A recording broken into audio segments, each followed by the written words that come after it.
Olá pessoal do IAP Online, IAP Cursos Online, meu nome é Marcelo de Barros Dantas, professor de Direito Processual do Trabalho. Estou aqui com essa missão de, a partir de questões da OAB, tentarmos esvaziar o conteúdo do Direito Processual do Trabalho e adequar a teoria do que se pede nos processos de seleção de tal ordem, do exame da OAB, com a prática do que foi cobrado efetivamente. Então nós tentaremos, a partir de questões já aplicadas, chegar a um conteúdo satisfatório de conhecimento para os senhores. Meu objetivo é trazer em grandes blocos cada temática do direito processual do trabalho e reproduzir, a partir das questões já cobradas pela banca FGV, o conteúdo correspondente. Então nós vamos, num leque de várias questões, em vários blocos, discorrer sobre o direito processual do trabalho, começando falando sobre princípios.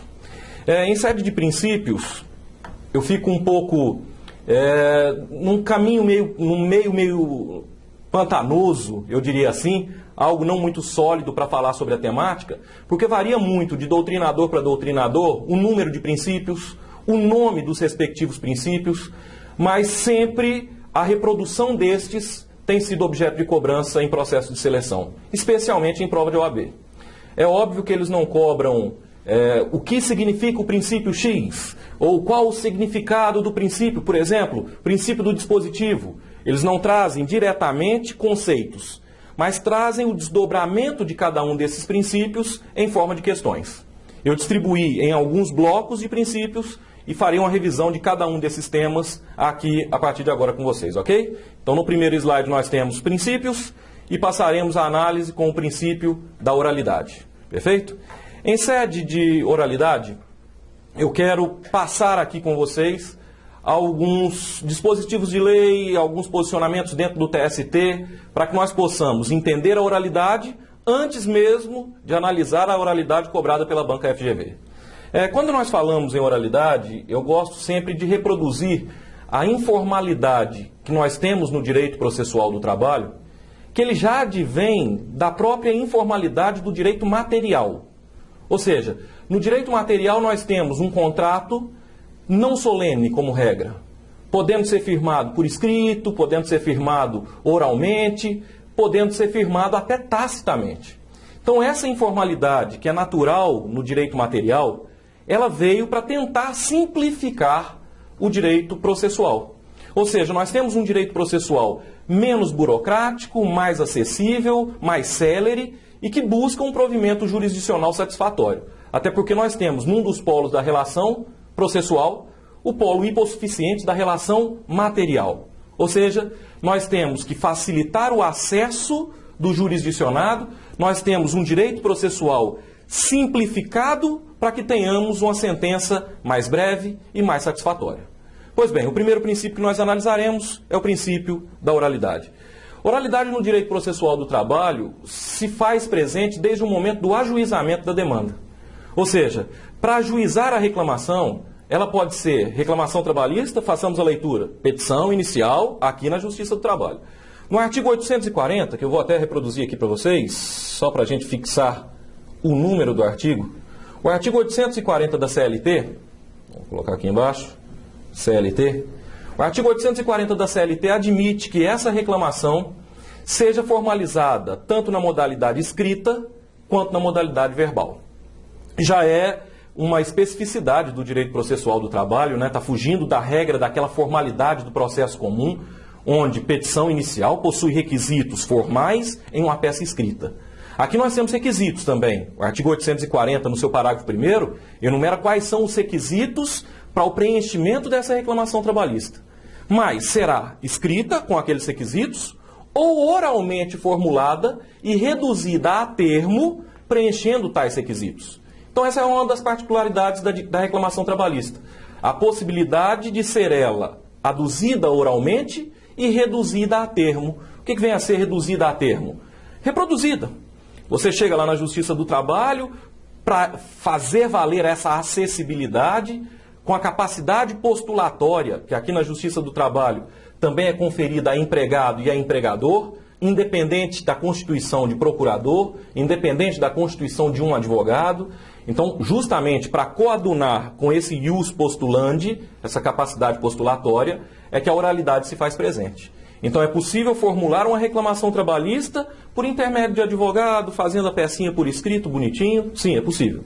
Mas também é possível fazê-lo oralmente, pessoalmente, sem advogado e oralmente. O 840 autoriza.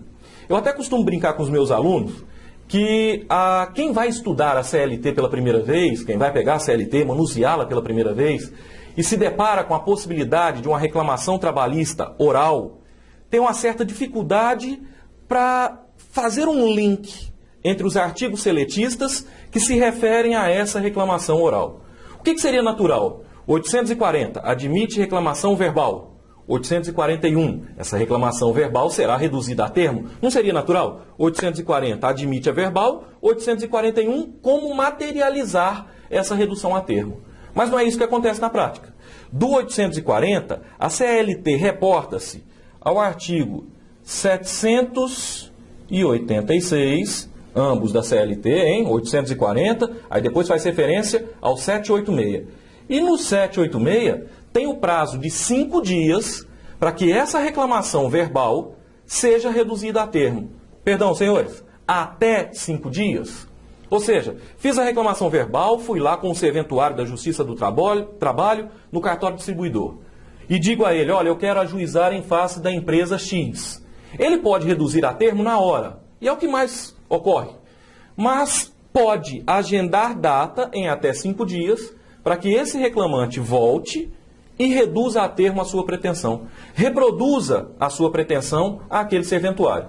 Ele vai traduzir isso em direito e distribuir a reclamação trabalhista. Encaminhar a reclamação trabalhista. Ela é distribuída no momento em que ele procura oralmente. Já distribui e reduz a termo em até 5 dias, como diz o artigo 786. Ocorre, senhores, que a legislação ela traz uma sanção para aquele que postula oralmente, mas não reduz a termo a sua pretensão em até 5 dias. E como a confusão nos artigos da CLT, 840 autoriza a reclamação verbal, 786 redução a termo em até 5 dias, e o 731 enumera a sanção. Essa sanção é a chamada perempção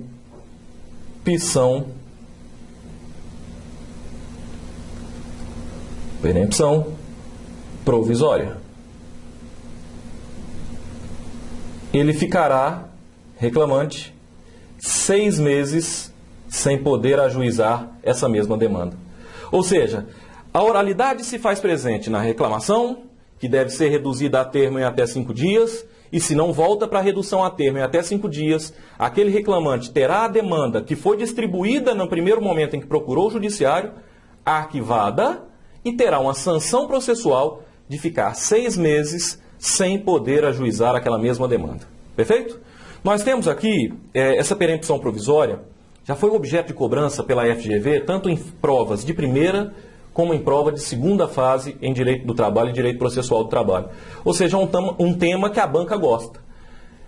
São temas como este, perempção, que são relacionados em vários ramos do direito processual, ou seja, nós temos perempção no processo civil e temos uma modalidade especial de perempção aqui no processo do trabalho. Lá no processo civil, perempção, como vocês estão lembrados, façamos agora um link lá com o processo civil, hein? No processo civil, perempção é perda definitiva do direito de ação. Eu perco o direito de ação por inércia do autor, se ele ajuizar a demanda 3 vezes, nas 3 vezes consecutivas por inércia dele, esse processo sendo extinto, ele perde o direito de reajuizar aquela demanda. A CESP, certa feita, cobrou em uma prova, prova de TRT, qual seria a punição para aquele reclamante que oralmente aduzisse sua pretensão, não reduzisse a termo em até 5 dias, e indagou, será pena de perempção? E a resposta era, falso. Porque no processo do trabalho, perempção apenas de forma provisória e por 6 meses. Nós não temos aqui perempção como conceito real da palavra, perda definitiva do direito de ação. Aqui a perempção sempre será de natureza provisória e a primeira hipótese aqui analisada envolve a oralidade. E a oralidade decorrente, reclamação verbal, não redução a termo em até 5 dias perempção provisória por 6 meses. Aproveitando o gancho do tema, até não envolve diretamente oralidade, mas envolve diretamente perempção provisória. Nós temos uma segunda hipótese de perempção no processo do trabalho. E a segunda hipótese decorre do artigo 844 da CLT, que diz que as partes deverão comparecer pessoalmente à audiência inaugural no processo do trabalho. Ou seja, reclamante deve estar presente sob pena de arquivamento, reclamado deve estar presente sob pena de revelia. Se o reclamante não for à audiência inaugural, terá a sua reclamação arquivada, o seu processo será arquivado e, consequentemente, terá que pagar os ônus das custas processuais, salvo se for beneficiado da justiça gratuita. Então nós temos a necessidade de presença na audiência inaugural do reclamante sob pena de arquivamento. E se o réu não comparece, revelia. O autor não comparece, arquivamento. Se ele, por 2 vezes consecutivas, incidir na sanção do artigo 844, ele quem? O reclamante. Se o reclamante ajuiza uma demanda, não vai na audiência inaugural. Ajuiza outra demanda, não vai na audiência inaugural, terá igualmente a primeira hipótese analisada da reclamação verbal, 6 meses sem poder ajuizar a demanda, conforme preceitua o artigo 732 da CLT.